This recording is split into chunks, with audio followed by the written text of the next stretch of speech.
Buenos días. Bienvenidos a la predicación de la Iglesia Bautista de la Gracia de Cuautitlán, Izcalli. Seguimos predicando sobre el modo de vida, la mayordomía cristiana. Hemos dicho y hemos visto a la luz de la Escritura que la mayordomía no es únicamente, como algunos piensan, creen y aún enseñan que es únicamente cosa de recursos, de dinero. La mayordomía abarca, hemos visto, el todo de nuestra vida, nuestro tiempo, nuestros dones, nuestro talento, nuestras amistades, nuestro buen testimonio, todo lo que nosotros podemos hacer para la gloria de Dios por medio de nuestra forma de vivir. Vamos a leer en 1 Corintios 4:2 y dice: ahora bien, se requiere de los administradores que cada uno sea hallado fiel, es decir, de los mayordomos, que cada uno sea hallado fiel. Y la recomendación que siempre hace la Escritura, el mismo Señor Jesucristo, ahí en Mateo 6:19, dice: no os hagáis tesoros en la tierra, donde la polilla y el orín corrompen, y donde ladrones minan y hurtan, sino haceos tesoros en el cielo, donde ni la polilla ni el orín corrompen, y donde los ladrones no minan ni hurtan, porque donde esté vuestro tesoro, ahí estará también vuestro corazón. En las 3 predicaciones anteriores acerca de la mayordomía, hemos estado demostrando cómo es una entrega completa a Dios de cada uno de nosotros mismos. Vuelvo a decir, no únicamente de recursos, sino un todo. Nuestra vida, talentos, tiempo, testimonio, recursos, todo a la luz de las Escrituras pertenece a Dios. Nadie puede servir a 2 señores, esto ha quedado demostrado. ¿Por qué? Porque necesariamente va a quedar con uno mal. Y la Escritura es clara cuando dice que el que ama al mundo se constituye enemigo de Dios. Pablo nos dio su experiencia de cómo morir al mundo en uno de los sermones pasados, cuando dijo: con Cristo estoy juntamente crucificado y ya no vivo yo, sino vive Cristo en mí. O sea, murió al mundo y las cosas que están al mundo.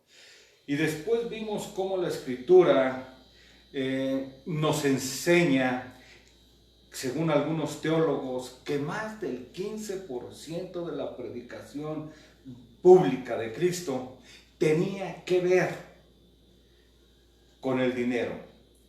Dar, recibir, comprar, hacer amigos, sobornar, invertir con intereses, talentos, todo. La figura, la enseñanza bíblica es con algo práctico que nosotros hacemos a diario: comerciar con dinero.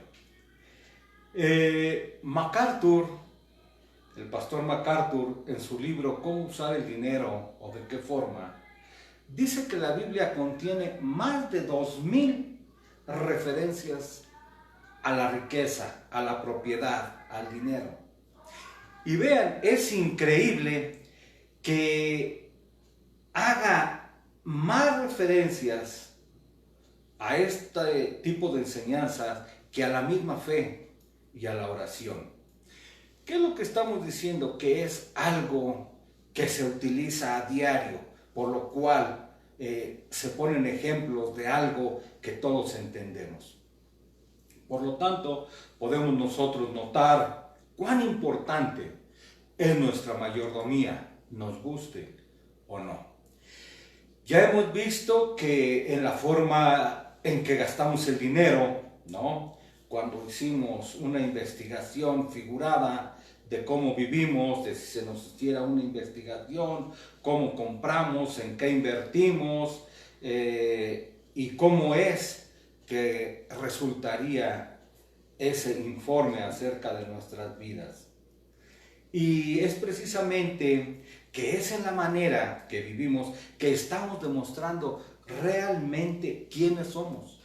No importa lo que tú te digas ser, queda demostrado en la forma de vivir, de gastar, de invertir, quién verdaderamente eres. Y lo estamos haciendo de una manera práctica. Esa es la forma en que la Escritura nos lleva para que nadie diga que no entendió. ¿Qué es y de qué forma utilizamos el dinero? Nuestra mayordomía es, vuelvo a decir, la que habla con hechos más que con palabras, ya que el dinero y su uso es una evidencia de si verdaderamente somos salvos, ¿no? Algunos dicen o piensan que estamos yendo demasiado lejos, pero no. ¿Se acuerdan? Pusimos el ejemplo también de cuando fueron convertidos muchos, los soldados decían, ¿qué haremos? Y que se les dijo, no sobornen, confórmense con su sueldo. Todas las personas pusimos el ejemplo de Zaqueo, ¿se acuerdan? Zaqueo, cuando fue convertido, una de sus evidencias de salvación, ¿cuál fue? La mitad de mis bienes doy a los pobres, y a los que he defraudado, el 4 veces más. Vean, inmediatamente evidencias de salvación por medio del dinero. ¿Qué es otro de los ejemplos que vimos? Bueno, en el mismo Zaqueo, ¿no? La respuesta del Señor: hoy ha venido la salvación a tu casa. Estamos hablando de cambios radicales que tienen que ver en el modo precisamente de utilizar el dinero y de cómo también nos apartamos del mundo, ¿no? Hay un cambio de mente, voluntad y emociones, un antes y un después, es lo que estamos demostrando. Utilizamos otra forma nuestros recursos, también los ponemos al servicio de Dios, de su obra. Es un ejemplo más, el buen testimonio, ¿se acuerdan de Bernabé? Y lo confiable que eran sus hermanos, y que redundó en bendición para el ministerio de Pablo. Y después también mencionamos a Lidia, poniendo sus recursos, su hogar, sus alimentos al servicio y la obra de Dios. Isaac Watts reconoce esto y le escribe en estas palabras: si todo el reino de la naturaleza fuera mío, esa sería una ofrenda demasiado pequeña. Amor tan asombroso, tan divino, exige mi alma, mi vida, mi todo. Y eso es precisamente lo que vemos en la Escritura. Esto es lo que nos enseña que tenemos que darnos nosotros mismos. Hace 8 días nos quedamos con el ejemplo de Lidia, una mujer de buena posición, de buen prestigio, buenas relaciones comerciales, y vuelvo a decir que fue de muchísima utilidad para el ministerio de Pablo, ¿no? Que cuando entra a la ciudad y predica, ahí estaba Lidia, y vean lo que ella fue lo que dijo, ¿no? Si consideran, ¿no? Si consideran que sea digna, o sea, que sea creyente, que fui convertida, entonces pasen a mi hogar. Es una de las formas, ¿no?, en que Dios abre puertas para su propia gloria. Y comentábamos los amigos, las amistades, los recursos, todo esto tiene que ver en los creyentes para la gloria de Dios. Cuando los dones y los recursos se utilizan correctamente en la obra de Dios, según Hechos de los Apóstoles, son un imán para los demás. La vida piadosa, justa, bondadosa de los creyentes, manifestada con el buen uso de sus posesiones y considerando a los demás, atrae a las personas a Cristo. Cristo es glorificado por las buenas obras. Eso es lo que dicen las Escrituras, que por nuestras buenas obras el nombre de Dios es glorificado. Cuando hacemos un sabio uso de la mayordomía, cuando los creyentes usan sus posesiones y privilegios para ser canal de bendición a los menos favorecidos, a los necesitados, cuando no solo son los recursos, sino, escucha, porque hay quienes dicen, dame el salario mínimo, no tengo, al contrario, necesito, pero puedes hacer servicio a tu prójimo, por amor a Cristo. Vean, esto es lo que vamos a demostrar en un momento, que con tu vida, no estamos diciendo que es dinero, eso lo hemos repetido una y otra vez. Hay quienes no tienen dinero, pero pueden servir a Dios de diferentes maneras. El punto es que debemos de utilizar la totalidad de nuestra vida, para servir, para adorar, para glorificar a nuestro Dios. Ahí en Hechos 2:47, Hechos de los Apóstoles 2:47, nos dice la Escritura: alabando a Dios y teniendo favor con todo el pueblo, y el Señor añadía a la iglesia a los que habían de ser salvos. ¿Y eso por qué? Por el testimonio de los creyentes, ¿no? Ahí mismo en 6:7 de Hechos dice: y crecía la palabra del Señor, y el número de los discípulos se multiplicaba grandemente en Jerusalén, y también muchos de los sacerdotes obedecían a la palabra. Este es un gran tema, ¿no?, que no vamos a tratar el día de hoy.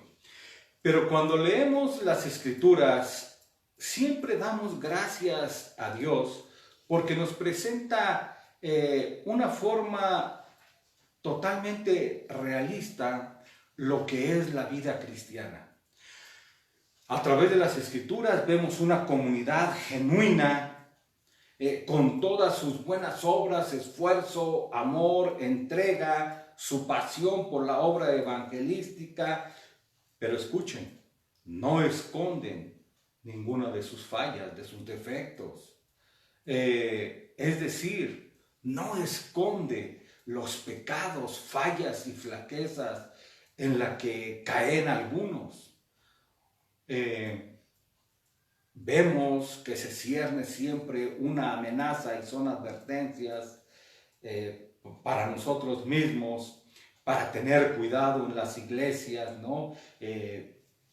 Y sus miembros, para tener una unidad, y no solo una unidad, una coinonía en la iglesia, sino que estar cerca para aconsejar también a los creyentes. Y una vez más vemos que una de las amenazas en contra de la iglesia tiene que ver, vean, con los recursos. Son temas relacionados con dinero, poder. Una amenaza para la vida de la iglesia que empezaba ahí en Hechos de los Apóstoles, cuando se formó la iglesia neotestamentaria, la iglesia del Nuevo Testamento, así como hemos visto la vida de Zaqueo, de Lidia, de Bernabé, que hicieron buen uso, que son buenos ejemplos. Tenemos también, tristemente, la historia de la vida de un matrimonio, Ananías y Zafira. La muerte de Ananías y Zafira, podemos decir que fue algo duro, espantoso, tremendo. Una enseñanza triste para la iglesia que estaba en formación. Vean, todos sabemos un matrimonio que vende una propiedad y que dieron una parte del dinero a la comunidad, es decir, trajeron parte de la venta a los pies de los apóstoles, y muchos piensan que fue por no dar todos. No, la realidad implica algo mucho más que eso. Lo que implica y la enseñanza es la forma en que lo hicieron. ¿Se acuerdan que dijimos en una de las predicaciones anteriores para qué servía el dinero? Para sobornar, para comprar prestigio, para incluso ganar aplausos, ganar apapachos, prestigios. Bueno, recuerden todo lo que dijimos que puede hacer el dinero y que se puede hacer con el dinero, y esto es parte de lo que hicieron Ananías y Zafira. ¿Qué es lo que hicieron? Bueno, lo primero que hicieron ellos es vender una propiedad y tocar trompeta, ¿no? Decir, o sea, que todo el mundo lo supiera. Lo único que hicieron en secreto es guardar parte de lo de la venta. Y esto fue para ellos, ¿no? Pero vean, cuando Pedro se da cuenta del engaño, los confronta, los amonesta a cada uno por separado. Y con solo escuchar la acusación, vean, caen muertos instantáneamente. Fueron confrontados por separado, vean lo que está de por medio, pero los dos mintieron de la misma forma. ¿Qué es lo que estamos diciendo? Que se habían puesto de acuerdo para mentir, para engañar. Y esto lo digo porque algunos piensan que su muerte es un juicio exagerado, fuera de toda proporción. Pero la realidad es que no, es la forma en que lo hicieron. Vean, ¿cómo piensas tú de esta historia? Si vemos al apóstol Pedro, vean, les dice claramente que ellos no tenían ninguna obligación de donar dinero. ¿En qué forma se lo dice? Mientras estaba sin venderse, no les pertenecía. Y después de vendida, no estaba bajo tu poder. O sea, es tuyo, no hay ningún problema. Nadie les obligó. No, nadie. Entonces, ¿por qué se metieron en problemas?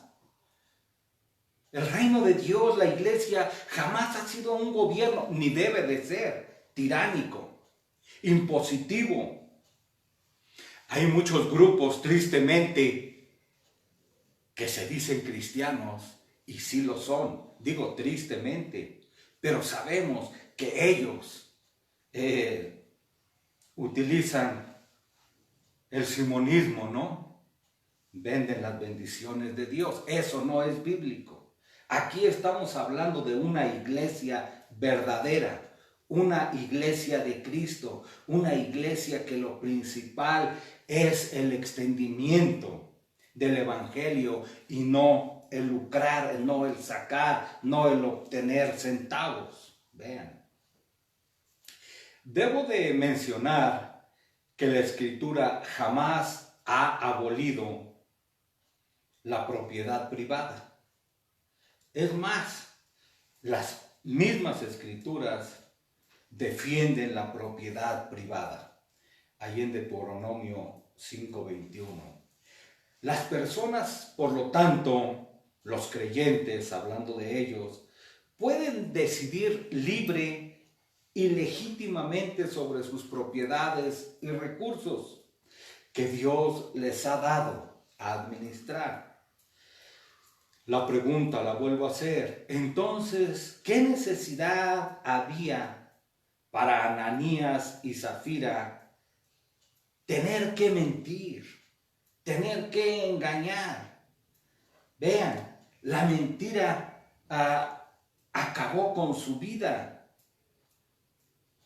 Por defender su dinero, lo llevó a la muerte prematura. Ahora, tenemos que ver qué es lo que sucedió aquí. Tenemos que ver exactamente qué pasó en este caso. Y al verlo a la luz de las Escrituras, vemos que en ese tiempo, en la iglesia, en formación, hubo mucha generosidad en la iglesia primitiva. Los creyentes dicen que trajeron muchas cosas a los pies de los discípulos y que todas las cosas las tenían en común. Es decir, estos creyentes no se aferraban a sus posesiones personales, sino que de manera libre, voluntaria, amorosa, ayudaban a los necesitados. Y nadie era forzado a ello. Y vuelvo a decir, ¿no? Tenemos que hacer una separación, como en algunos grupos, ¿no? Que para recoger la ofrenda casi cierran las puertas, ¿no? Y no dejan salir a nadie hasta que no le sacan todo. Eso es antibíblico, eso es un robo. Todo era como debe de ser, de una forma voluntaria y sin presión. Algo nacido del corazón. ¿Se acuerdan de Bernabé? Vuelve a salir Bernabé. El que ayudó a Pablo, el que dijimos que tenía un excelente testimonio, el que lo presentó a la iglesia, el que lo hizo confiable, el que hizo que aceptaran a Pablo cuando todo el mundo le tenía miedo por ser perseguidor de la iglesia. Bueno, este hombre Bernabé, ¿se acuerdan que era dueño también de una propiedad o quizás de varias? ¿Y qué es lo que hizo? La vendió. Y trajo el dinero para ayudar a los necesitados. Eso es lo que nos dice la Escritura.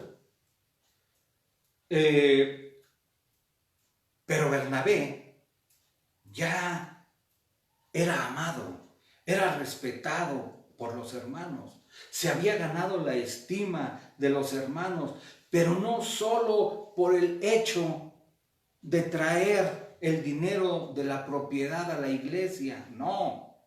Él era respetado aún por los no creyentes, por su vida, por su testimonio. Y algunos preguntarán, bueno, ¿qué tiene que ver Bernabé con Ananías y Zafira? Y la respuesta es que mucho, porque vean, porque parece ser que la transgresión de este matrimonio era querer imitar a Bernabé. Pero ellos lo hicieron de una manera totalmente carnal, pagana. Ellos vieron cómo amaban y querían a este hombre de Dios, Bernabé, y quisieron obtener la honra, ganar el prestigio que tenía Bernabé dentro de la iglesia. Ananías y Zafira vendieron una propiedad, pero no por amor a Dios ni a sus hermanos, sino por motivos egoístas, por algo personal. Lo hicieron por métodos totalmente carnales. Mintieron, engañaron, se quedaron con una parte. Es lo que hoy en día podrían decir los abogados, no hubo premeditación, alevosía y ventaja. Vean, el quedarse con una parte no fue el pecado.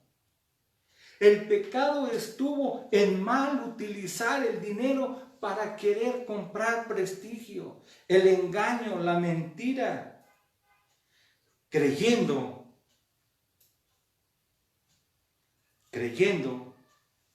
que donando un poco de dinero le iban a tratar como a Bernabé. Vean, de esto se trata. Creyendo que los dones de Dios se compran. En esa línea de pensamiento eran exactamente iguales de malvados que Simón el mago. Eran igual que los paganos y los gentiles. Vean, lo podemos actualizar. Eran exactamente igual que los malvados políticos de nuestro país. ¿No? Que reparten despensas con gorgojos, dicen, para quedar bien con la gente. Dinero que a veces viene hasta de la delincuencia organizada. Vean, bueno, no es nuestro tema. Pero vuelvo a decir, Ananías y Zafira estaban exactamente igual que estos hombres malvados. El dinero compra voluntades.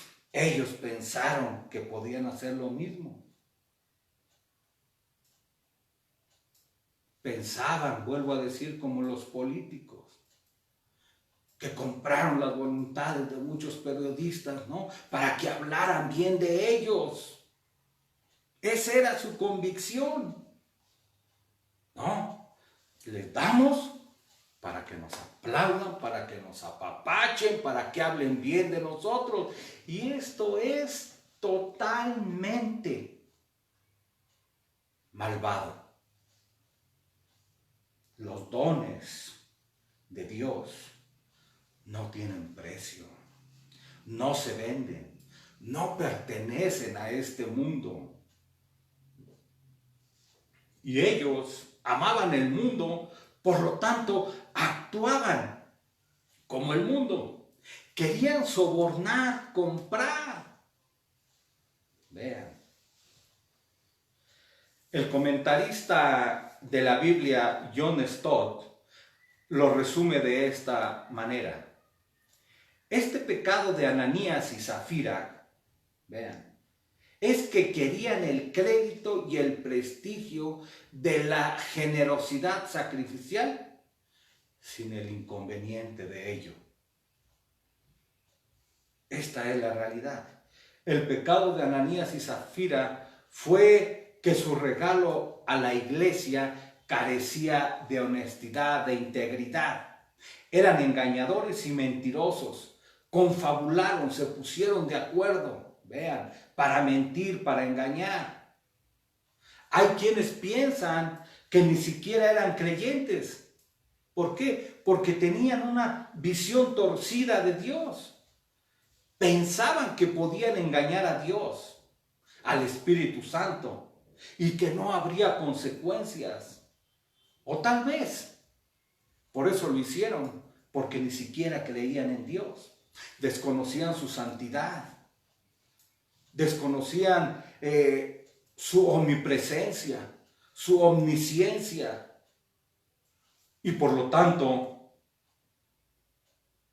también quizás eran creyentes falsos.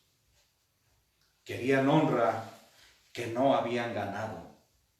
Vean, no solo eran avariciosos, sino también eran impostores. Seguían siendo mundanos. Vean el reclamo que hace el apóstol Pedro. Le dice, ¿cómo es posible que Satanás haya llenado tu corazón para que mintieras en contra del Espíritu y te quedaras con parte del dinero que recibiste por el terreno? Vean, pero vean lo que le dice, ¿acaso no era tuyo? Eso es lo que está de por medio. No tenían por qué hacerlo. El punto es el para qué, el por qué lo hicieron. Ahí es donde está todo el asunto. ¿Acaso no era tuyo antes de venderlo? Y una vez vendido, ¿No estaba el dinero en tu poder? ¿Cómo se te ocurrió hacer esto? No has mentido a los hombres, sino a Dios. De esto se trata el asunto. El querer, vean, porque es nuestro tema, la mayordomía, el buen uso del dinero. Y aquí lo que estaban haciendo era mal uso del dinero y todo lo que implicaba, ¿no?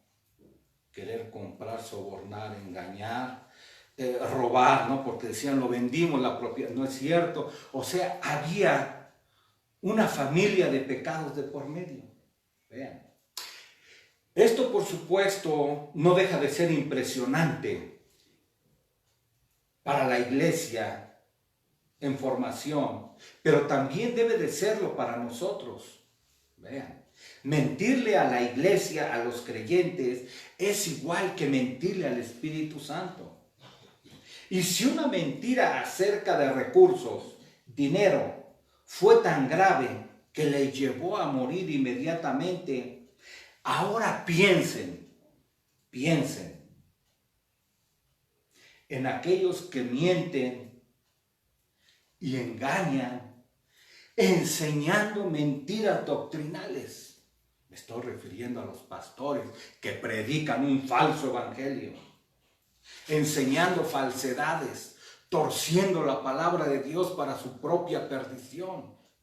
Aquellos que leudan el evangelio, ¿cuánto castigo acumulado tendrán? Y este es un recordatorio serio para todos aquellos que enseñan y han enseñado mentiras y que practican el engaño.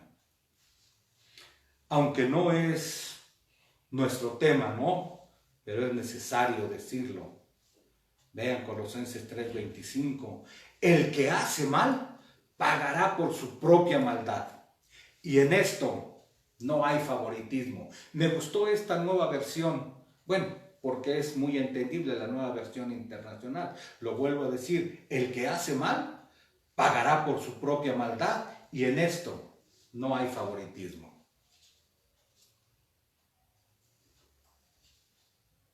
¿Recuerdan Ananías y Zafira? Vuelvo a decir, pecaron con el dinero. Pero esto es solamente un aviso, todo lo que está escrito para nuestra enseñanza fue escrito. El cristiano, por lo tanto, debe de demostrar integridad de vida. Vean, en todas las áreas de su vida. Hablamos de la mentira, del engaño que había de por medio en Ananías y Zafira. Y esto lleva también a pensar a cada creyente en el trabajo. Vean, deben de ser buenos trabajadores. Esto es lo que enseña la Escritura. Esclavos, obedecer en todo a sus amos. No solo cuando los están mirando, sino como, no solamente como si ustedes quisieran ganarse el favor humano, sino dice con integridad de corazón y por respeto al Señor. Es decir, trabajar como si fuera para Dios. De Dios vamos a tener la recompensa, del patrón por supuesto el sueldo, pero como creyentes tenemos que ser los mejores trabajadores. Es algo triste cuando hablan de un creyente malvado, un creyente flojo, un creyente tranza, dice uno. ¿Cómo? El punto es que llegamos a pensar, ¿verdaderamente será creyente ese hombre? Se ostenta como creyente, pero su propia vida lo reprueba. Recuerda Ananías y Zafira. Pero también la Escritura les dice a ustedes amos, patrones, sean justos, sean misericordiosos, ¿no? Vean, es una vida íntegra. Y esto lo estoy mencionando, ¿por qué? Porque a la luz de la Escritura vamos a demostrar cómo todos los creyentes en las diferentes esferas de su vida está involucrado su testimonio, su mayordomía. Vean, todos estos eventos que son narrados en el libro de los Hechos es la realidad terrenal. Está narrando la vida de una comunidad de creyentes, una comunidad genuina que no encubre la amenaza que representan los efectos del pecado.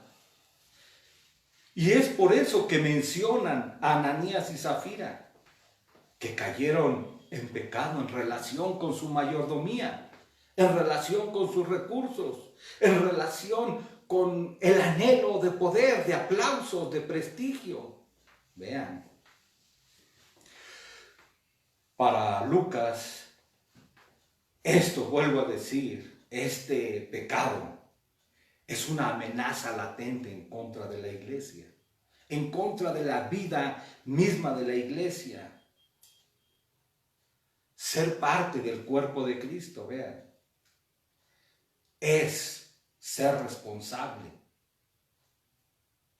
en lo que a cada uno tiene que hacer. Pertenecer a la iglesia implica necesariamente, escucha, una responsabilidad. Y esa responsabilidad es un cambio radical en nuestra orientación, en nuestra cosmovisión, es decir, en nuestra manera de vivir y de hacer las cosas. Todo lo que hacemos, todo lo que somos, todo lo que decimos, escucha, o es para la gloria de Dios, o es para que el nombre de Dios sea blasfemado. Y esto que estoy diciendo, todo de nuestra vida, incluye trabajo, tiempo, dones, talento, testimonio, o sea, nuestro testimonio ante el mundo. Buscamos amar a nuestro prójimo como a nosotros mismos. Y no solo incrementar nuestro estatus social, riqueza, bienes o poder. Vean. Podemos poner algunos ejemplos de personajes bíblicos que en su forma de vivir y por medio de su mayordomía se acercaron al reino de Dios y su justicia. Y con sus hechos también vemos cómo se alejan de Él. Vemos cómo los que buscan acercarse a Dios usan sus recursos como los frutos de su labor para servir a otros en la obra de Dios. Ponen sus dones, su testimonio, su vida misma a disposición de Dios y al extendimiento de su reino. En contraparte, están los que solamente piensan en sí mismos, ¿no? Son egoístas, que usan los frutos de su labor únicamente en beneficio personal. Es decir, solo viven para agradarse a sí mismos. Quieren todas las bendiciones de Dios para utilizarlas de manera personal. Se adoran a sí mismos, viven para sí mismos, buscan poder, prestigio, beneficios, reconocimiento, aplausos, halagos, apapachos, y están más que dispuestos a utilizar lo que Dios les ha dado para comprarlos. El ejemplo, Ananías y Zafira. Ahora, tenemos y seguimos con los ejemplos. ¿Se acuerdan de aquel fariseo, Saulo de Tarso? Lo que queremos hacer, lo que quiero hacer es demostrar a la luz de las Escrituras cómo cada uno de nosotros en nuestro trabajo, en nuestra vida diaria, somos responsables de utilizar nuestra vida para la gloria de Dios. Y quienes no lo hacen, entonces están haciendo totalmente lo contrario. Un ejemplo, Saulo de Tarso. ¿Qué es lo que hizo? Como fariseo, usó sus relaciones, su poder, sus amistades para perseguir a los creyentes. Saulo de Tarso, aún respirando amenazas de muerte contra los discípulos del Señor, dice que se presentó ante ¿quién? Ante el sumo sacerdote. Vean. Y le pidió cartas de extradición para las sinagogas de Damasco. ¿Qué es lo que quería hacer? Llevarse presos a todos los creyentes, los más que pudieran, hombres y mujeres. Esto lo relata ahí en Hechos 9, 1 y 2. Vean, Saulo quería cumplir con su labor. Él era perseguidor de la iglesia, esto es lo que nos dice, ¿no? Saulo respirando aún amenazas de muerte contra los discípulos. Vean, vino a la sinagoga. ¿Para qué? Para sacarlos, a fin de que si hallase algunos hombres o mujeres de este camino, o sea, creyentes, les trajese presos a Jerusalén. Saulo quería acrecentar su prestigio de judío celoso. No es lo que decía ahí en 22:3, yo soy judío, nacido en Tarso, por eso es Saulo de Tarso. Nacido y creado, estudiado a los pies de Gamaliel, educado como ordena la tradición. Y celoso de Dios conforme a la ley. Vean, era prestigio, eran aplausos, lo que quería incrementar. Todo un fariseo. Incluso él llega a decir, ellos me conocen desde hace mucho tiempo y pueden atestiguar que viví como fariseo, de acuerdo con la secta más estricta de nuestra religión. Lo que estamos diciendo, ¿por medio de qué? De su trabajo. ¿Para qué utilizaba su trabajo? Para perseguir a la iglesia. Vean lo que estamos diciendo. Ahí estamos demostrando cómo con tu vida la utilizas para agradar a Dios, o en este caso Saulo, antes de conocerle, aún para llevar presos a los creyentes. Y cuando lo llevaban presos, nosotros sabemos que eran sacrificados. De esto se trata. Por eso es que no le querían recibir los hermanos. Tuvo que Bernabé llevarlo. ¿Por qué? Porque le tenían miedo. Otro ejemplo es Simón el mago, ahí en Hechos 8, 9 al 24. Vemos que había un hombre, dice, llamado Simón, que antes ejercía la magia en aquella ciudad y había engañado a la gente de Samaria, haciéndose pasar, vean, tengan en cuenta, por algún grande. A este oían atentamente todos, desde el más pequeño hasta el más grande, diciendo, vean, este es el gran poder de Dios. Ahí está el engaño. Este es el gran poder de Dios. Y le estaban atentos porque con sus artes mágicas les había engañado mucho tiempo. Pero cuando creyeron a Felipe, que anunciaba el evangelio del reino de Dios y el nombre de Jesucristo, se bautizaban hombres y mujeres. Vean, también creyó Simón mismo. Y habiéndose bautizado, estaba siempre con Felipe. Y viendo las señales y grandes milagros que hacían, estaba atónito. Vean, cuando los apóstoles que estaban en Jerusalén oyeron que Samaria había recibido la palabra de Dios, enviaron allá a Pedro y a Juan, los cuales habiendo venido oraron por ellos para que recibieran el Espíritu Santo, porque aún no había descendido sobre ninguno de ellos, sino que solamente habían sido bautizados en el nombre de Jesús. Entonces les imponían las manos y recibían el Espíritu Santo. Y cuando vio Simón que por la imposición de las manos de los apóstoles se daba el Espíritu Santo, vea qué hizo este hombre, les ofreció dinero, diciendo, dadme también a mí este poder, para que cualquiera a quien yo impusiere las manos reciba el Espíritu Santo. Otra vez vemos un problema. No, queriendo comprar los dones espirituales.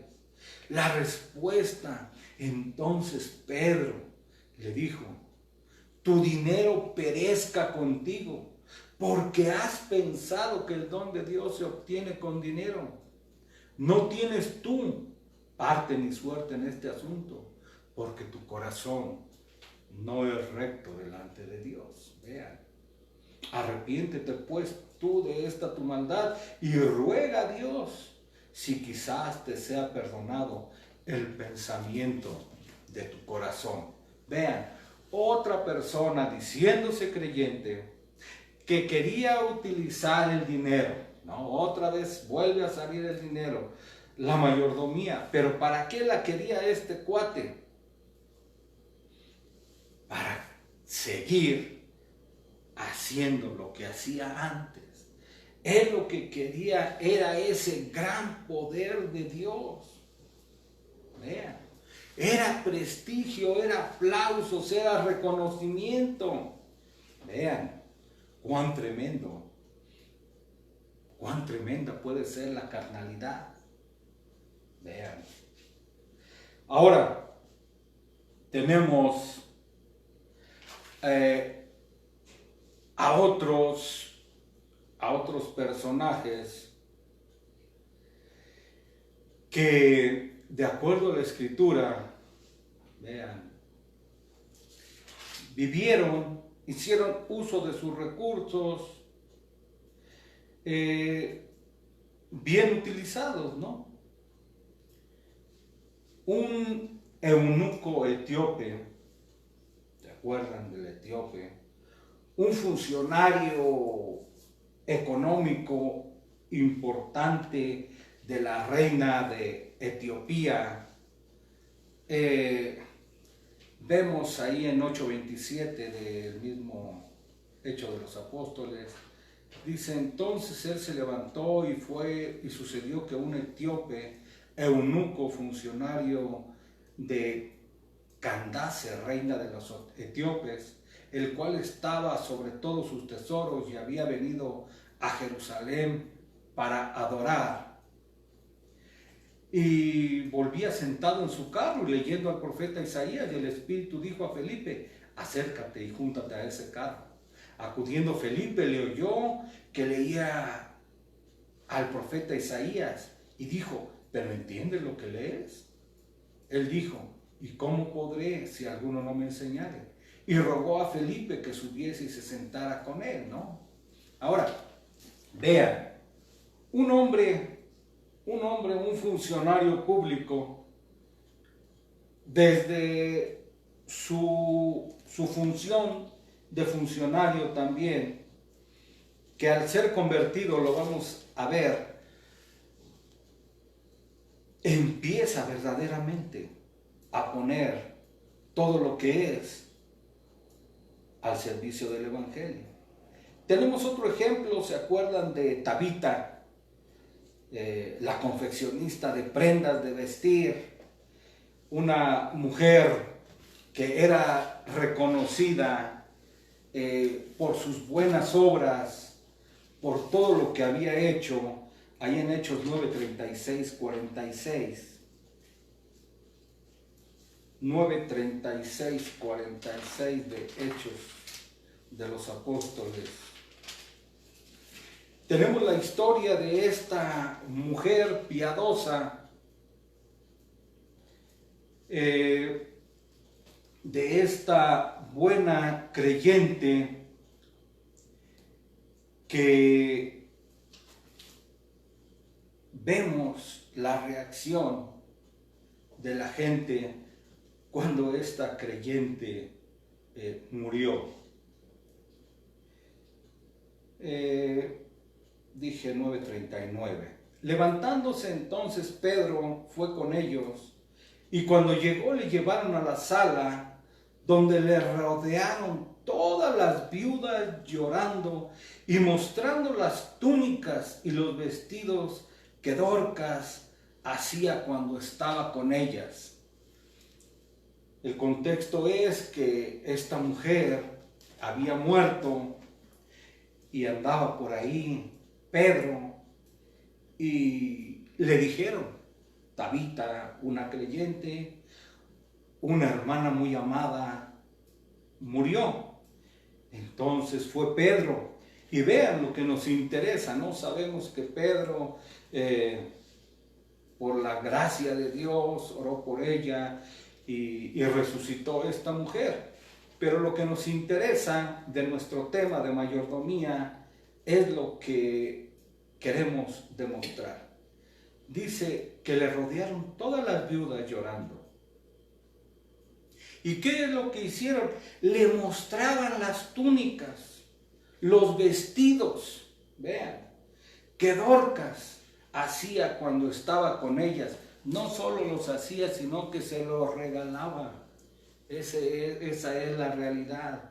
Una mujer temerosa, una mujer que utilizó sus recursos. ¿Para qué? Para cubrir a las viudas, para ayudar a su prójimo. De eso se trata la buena mayordomía. Vemos otro caso que tenemos ahora de Cornelio, ¿se acuerdan? Un centurión romano, un hombre también funcionario público. Había en Cesarea un hombre llamado Cornelio, centurión de la compañía llamada La Italiana. Vean lo que dice de él. Piadoso y temeroso de Dios, con toda su casa, que hacía muchas limosnas al pueblo y oraba a Dios siempre. Vean, un hombre temeroso, con toda su casa, un hombre piadoso, un hombre que hacía muchas limosnas, o sea, que ayudaba a su prójimo, que sabía para qué eran las bendiciones de Dios. Tenemos también a otro hombre, Simón el Curtidor, en Hechos 10:6. Este hombre se nos dice, posa en casa de cierto Simón Curtidor, que tiene su casa junto al mar. Él te dirá lo que es necesario que hagas. Y tenemos también la vida de Herodes, otro funcionario, un rey malvado. Ahí en Hechos 12 vamos a ver también otra vez, ¿no? Estamos contrastando la vida de los personajes, su trabajo, sus recursos, para qué los han utilizado, bien o mal utilizado. En aquel tiempo el rey Herodes echó mano a algunos de la iglesia para maltratarles y mató a espada a Jacobo, hermano de Juan.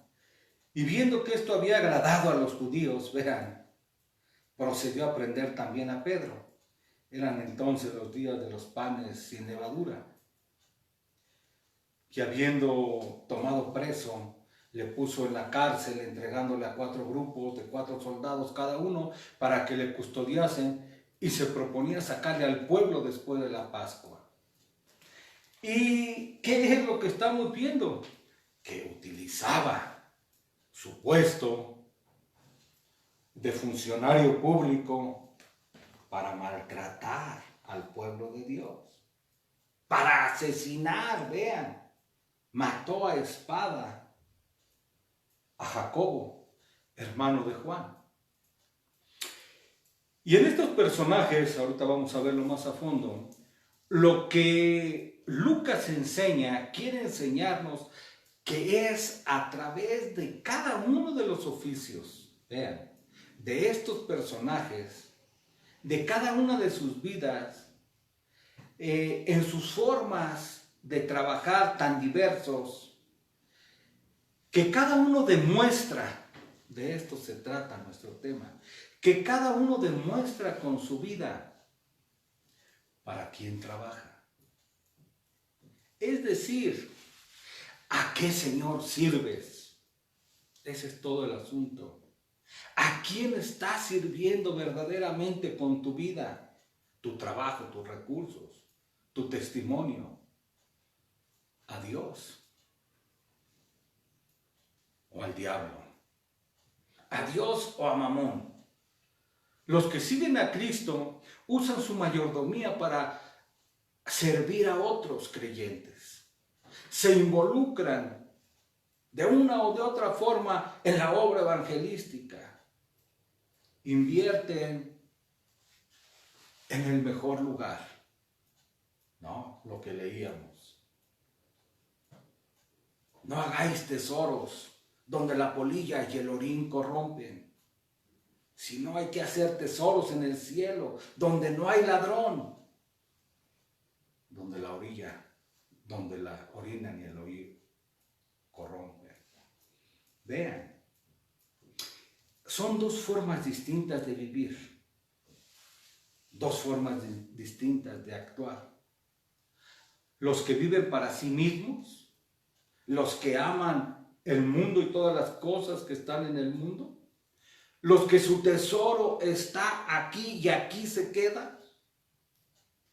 Vemos cómo varios de ellos, representativos de la sociedad actual, solo buscan las ganancias personales, el poder, el prestigio, el reconocimiento, el aplauso, el renombre. Es decir, desean ser vistos de los hombres. ¿Se acuerdan del fariseo que subió a orar que no oró? Es lo mismo. Aún utilizan las cosas más santas como la oración porque desean ser vistos de los hombres. Simón el Mago ofrece el dinero a los apóstoles para seguir teniendo el poder e incluso para controlar al Espíritu Santo. ¡Cuánta ignorancia! ¡Cuánto pecado! ¡Cuánta soberbia! Vean este descarado esfuerzo para tener un estatus social. Lo que a él le importaba es que dijeran que él tenía el gran poder de Dios. Pregunto, ¿en cuántos grupos carismáticos siguen peleando y esforzándose por querer tener poderes, ¿no? De sanación? Porque digan, no, es un sanador, tiene el poder de sanidad. ¿Qué es lo que está detrás de todo eso? Lo mismo que Simón el Mago. Prestigio, reconocimiento. Por eso es que cuando a la luz de las Escrituras le decimos que ese don ya no existe, se enojan. Y como Simón el Mago, ¿no? No. Ese poder lo sigue teniendo Dios. Y Él otorga conforme a su misericordia a quien Él quiere. Estoy hablando de la sanidad, no del poder. Vean, Herodes usa su poder como gobernante para reafirmar su ego, su popularidad. Vio que les había agradado, incluso llegando al asesinato, matando al apóstol Jacobo, hermano de Juan. Y después, ¿qué sucede? No queda en esto, eso es lo que les digo. Incrementan su vanidad, su soberbia. Después, ¿qué es lo que pasa? Permite ser aclamado como Dios. Había llegado a conseguir el sueño de los emperadores romanos, el estatus supremo para su sueño. No, de Señor.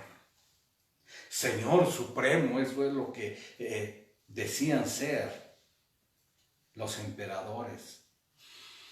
Las consecuencias no se hacen esperar, son tremendas para ellos.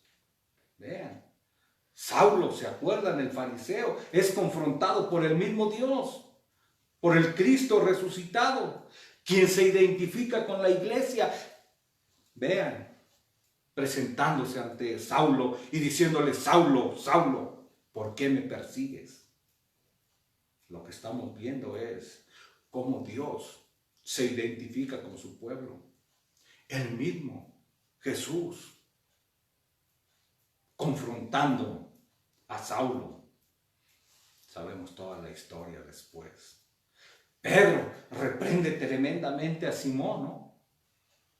Que quedó marcado, vean, ese acto quedó marcado como lo que nosotros hasta el día de hoy conocemos como simonismo. Querer comprar los dones, las cosas de Dios con dinero. Hasta el día de hoy, simonismo. ¿Por qué? Por este tipo, Simón el Mago. Perezcas tú y tu dinero, fue la respuesta. Herodes es herido por un ángel del Señor y los gusanos comen su cuerpo. Vean, al instante en que se ensoberbeció más, se engrandeció, un ángel del Señor le hirió. ¿Por qué? Por ladrón, por asesino. ¿Y por qué digo por ladrón? Porque le robó la gloria a Dios. Porque no le dio la gloria a Dios y murió comido por los gusanos. Esa gloria que le pertenecía a Dios, él la quiso para sí mismo. Ahora, tenemos esos malos ejemplos de personas que utilizaron su posición, su trabajo, su poder, sus recursos, es decir, su mayordomía, su vida,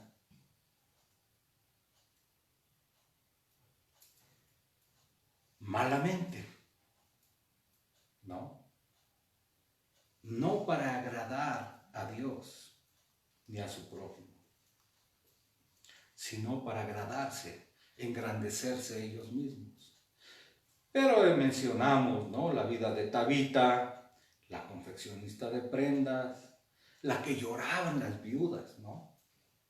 Por ella, por sus buenas obras, porque le amaban genuinamente.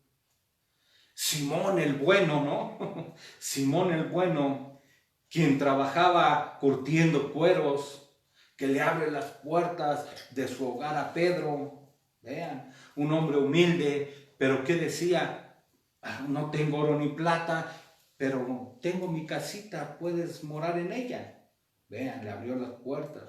Cornelio, el centurión romano, reconocido, como leímos, por su generosidad. Pero no solo por su generosidad, sino también que hace uso de sus relaciones. Vean, de sus conexiones públicas, de su cargo, para invitar a un gran número de amigos y familiares a escuchar la predicación de Pedro. Lo que estamos diciendo, cada uno, si verdaderamente hace buen uso de su mayordomía, no es dinero lo único, es su vida, sus amistades. Vean, Hechos 10, 24. Al otro día entraron en Cesarea y Cornelio los estaba esperando, habiendo convocado a sus parientes y amigos más íntimos. Vean. ¿Qué es lo que estamos viendo? Que por medio de tu testimonio, tú puedes hacer mucho para la gloria de Dios, para que Dios sea glorificado, sea honrado, sea bendecido. Pero si eres un hombre que nadie te quiere, si eres un patrón déspota, prepotente, que no sabe ser misericordioso con sus trabajadores, si eres un vecino, si eres un hombre enojón, malvado, ¿cuándo vas a poder atraer con tu testimonio a tus vecinos a Cristo, a tus familiares?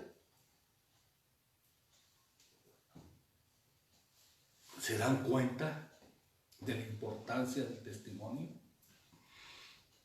Bernabé, que ya fue presentado antes, vuelve a salir debido a su buen testimonio, lo que estamos diciendo. Es el que vendió una propiedad y la llevó a los pies de los apóstoles.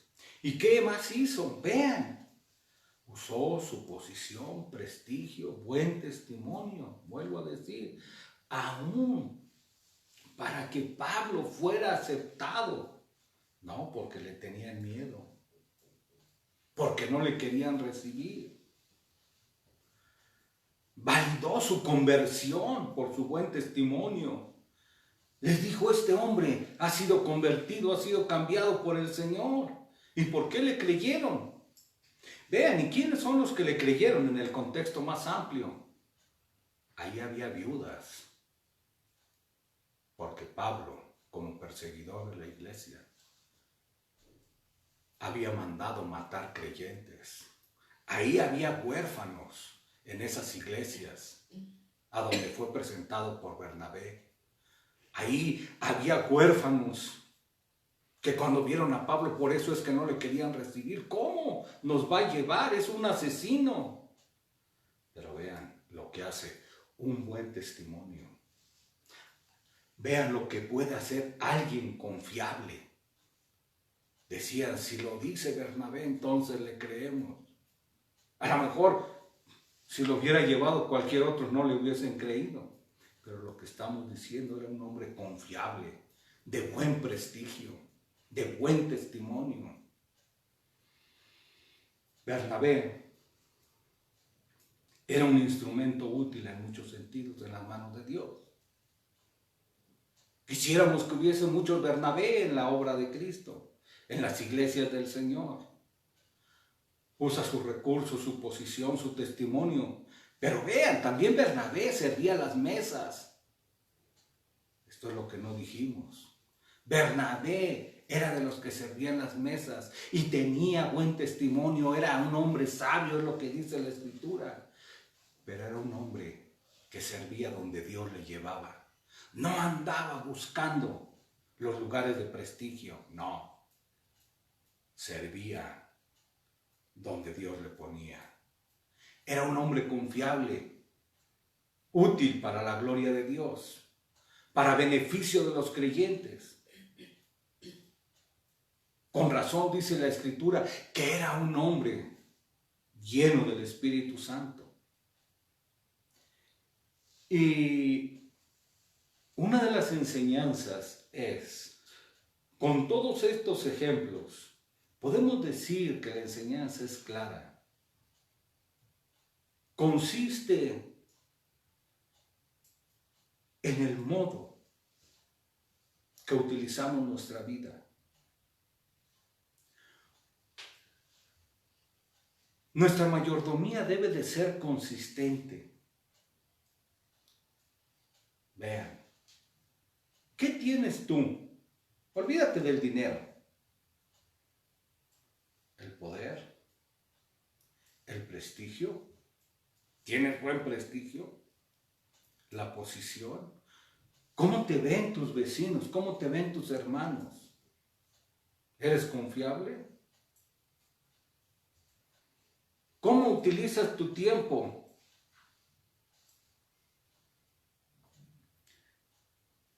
¿Cómo eres y qué dicen de ti en el trabajo? ¿Puede usarse tu prestigio, tu vida para la obra de Dios? ¿Para el bien de la obra de Dios? ¿Te estiman? Vean. Tus recursos, tu vida, para que tu prójimo sea atraído hacia el Señor. Lo voy a cambiar. ¿Has usado parte de tus recursos, de tu vida, de tu charla, para el bien del prójimo? Para hacer tesoros en el cielo. Para invertir en el mejor lugar, donde el ladrón no roba ni el orín corrompe. O tristemente lo puedo decir, con vergüenza, todo ha sido para tu propio beneficio.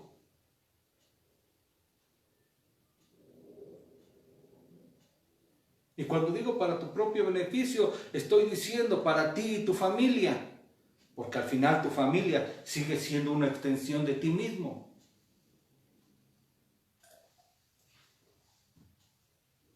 Vean, son preguntas.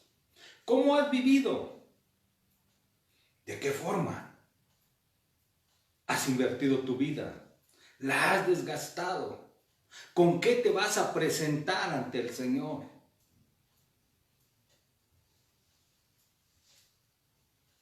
¿Vas a ser encontrado fiel? Son preguntas.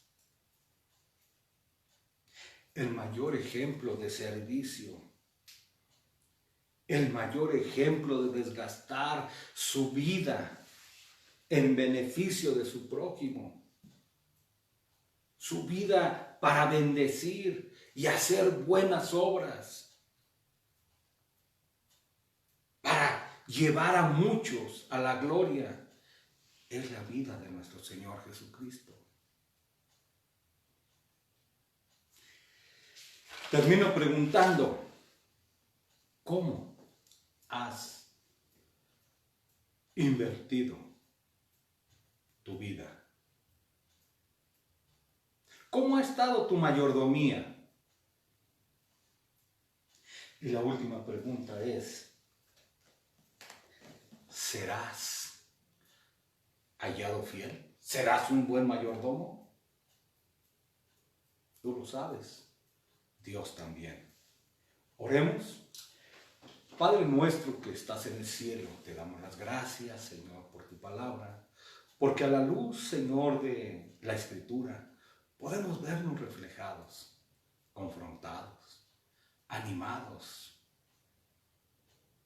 Gracias, Señor, porque podemos entender de una manera fácil y práctica lo que tú quieres de cada uno de nosotros. El cómo debemos de vivir para tu gloria. ¿Qué es lo que tenemos que hacer? ¿De qué tenemos que desprendernos? ¿Qué es lo que tenemos que dejar atrás? ¿Y qué es lo que tenemos que hacer para agradarte? Te damos las gracias, Señor, por la vida de muchos creyentes que verdaderamente han invertido en el mejor lugar, es decir, en el cielo. Pedimos que podamos ser imitadores de ellos. Pedimos que verdaderamente nuestro tesoro esté en el lugar correcto. Y si no es así, ayúdanos, Señor. Perdona nuestros pecados. Ayúdanos a vernos en la vida de Ananías y Zafira, en la vida de Simón, el mago. Ayúdanos, Señor, a rechazar todas esas cosas que el mundo ofrece y con el cual somos cegados.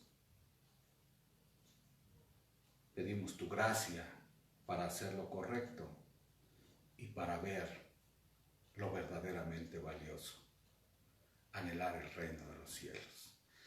Te damos las gracias por este tiempo y todo, Padre, te lo agradecemos por los méritos de tu Hijo Jesucristo. Amén. Les invitamos para el próximo domingo. Seguimos, es un tema muy amplio, lo de la mayordomía. Queremos seguirlo presentando de una forma práctica, que se entienda, que no haya duda, como lo hace la palabra de Dios. Gracias por su asistencia y les invitamos para los estudios de los lunes, miércoles y viernes. Hasta luego.